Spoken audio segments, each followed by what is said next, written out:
Assalamu alaikum. N'hésite pas à liker cette vidéo et de vous abonner pour aider cette chaîne à partager la voie de la vérité. Merci. Sëriñ Tuubaa dafa bokk ci lim digle woon mooy ki nga bëgg a àndal ci wàllum diine nang ko peesa natt ko xool ba xam moom mooy kan, ndax bariwaat na sëriñ boo xam ne moom ak golo yi ñoo yem fa yàlla. moo tax mu ne wa rubba abdin qad ala indal uyun ka annahu qutbu raha xaysu yabin wasiituhu ntashara fil buldaan wa huwa kal irdi lada rahman.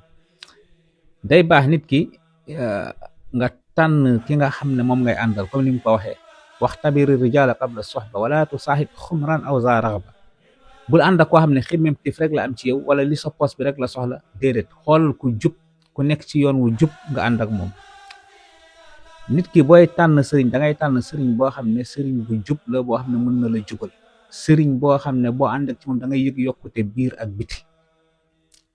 lii nag dafa valable ci ñëpp, ku ñuy woowee oustaz, ku ñuy woowee sëriñ, ku ñuy woowee kilifa diine ak ku mën a doon. li may wax nii dafa valable ci yow.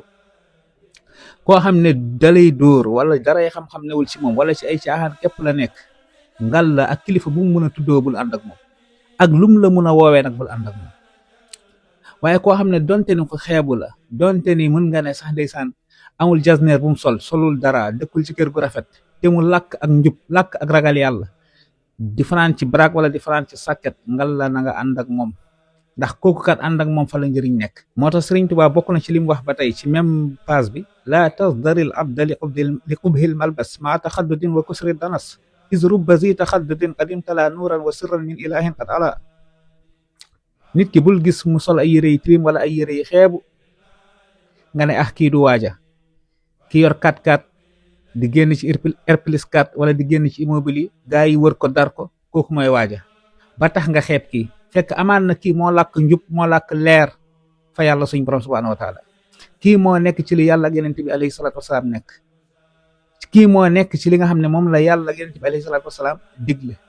ngal la na nga ànd ak kii te bàyyi ki nga xam ne amaat na ci bëtu nit ñi yëkkatiku na lool, comme ni ko suñ waxee teg nañ ko fu kawe lool, waaye amaat na mook golo yi ñooyam àtte fa yàlla suñ borom subhanallah.